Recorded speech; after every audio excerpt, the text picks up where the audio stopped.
Assalamu alaikum wa rahmatullahi wa barakatuhu. Jama'a barkanmu da warhaka. Sunana Walid.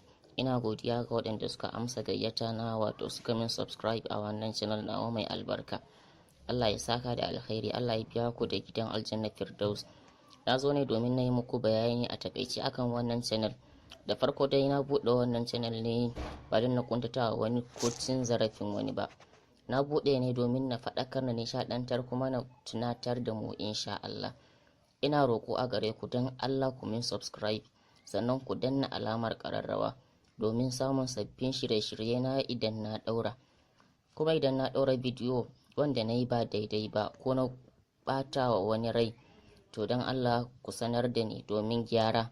Ni kuma na yi muku alƙawarin gyarawa insha Allah. Na gode daga Walid. To jama'a, bayan gabatar muku da wannan tasha nawa mai albarka ko kuma na ce channel, na ga bai kyautu a ce na bar ku haka kawai ba, to zan ba ku wani ɗan labari na musha dariya kaɗan a dara lafiya. Ina zaune ina jiran a kawo abinci a falo, kawai sai na ji ihu daga makwabta ana taimako taimako taimako, maciji a gidana. Na yi wuf na shiga gidan da wani katon itace a hannuna. Ina shiga ɗakin matar gidan na ga wani ƙaton maciji yana kallo na. Sai kawai ga sauran makwabta sun iso, su ma kowa da sanda a hannun shi za mu kashe maciji. Duk sai muka fara ihu a tare muna cewa yau maciji kwananka ya ƙare ɗan iska kawai. Ina son nuna cewa ni jarumi ne a unguwar, sai na yi maza na fara kaiwa macijin duka. Nan fa na ga ya waigo ni da jajayen idanu. Sai na ce wa sauran makwabtan ku tsaya, za mu buge shi a tare. Bayan na kirga uku na fara 1, 2, 3 go ɗif, kawai sai nefa suka ɗauke wuta, ɗaki ya yi duhu dulum. Zo ka ga yadda ake take-take a ɗakin. Mafi munin ma shi ne duk cikinmu babu wanda ya tuna ina ƙofar ɗakin yake.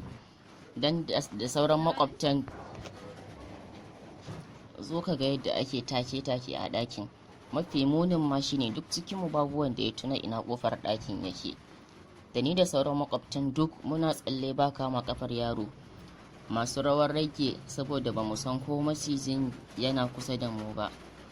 Wasu suka hau kujera, wasu kuma suka hau center table. Ni dai na tsinci kaina a saman wani firiza. Muna ta dukan juna da sanduna, mun ɗauka macijin ne. Idan wani cikin kuskure ya taɓa ɗan uwan shi, sai dai ka ji ya kai sanda gaw. Ina tsaye a saman firiza, bayan wasu seconds wani abu mai laushi ya taba sangalale na. Ban bata lokaci ba wajen kai sanda, sai na ji wani yana ihu yana wayo Allah kaina, waye ya buge ni. Nan fa na gane ashe mutum na jibgawa sanda. Ina kokarin bin inda na ji muryar domin bawa wanda na buga haƙuri, sai na zame na faɗo daga firiza ɗin. Hannuna ya taɓa wani abu kamar gwiwar wani. Nan fa na ji wata ƙatuwar sanda ta sauka a hannuna. Nan fa ni ma na ce wayyo Allah, waye ya buge ni. Sai na ji muryar wani makwabcinmu police ya ce, no vex na me, I think say na snake touch me. Bayan mintuna kaɗan sai ga wuta ta dawo, haske ko ta ina. Wai gawa da zan yi na hangi Lado a makale a jikin fankar sama yana rito. Assalamu alaikum wa rahmatullahi wa barakatuhu. Jama'a barkanmu da warhaka. Sunana Walid. Ina godiya ga waɗanda suka amsa gayyata na wato suka min subscribe a wannan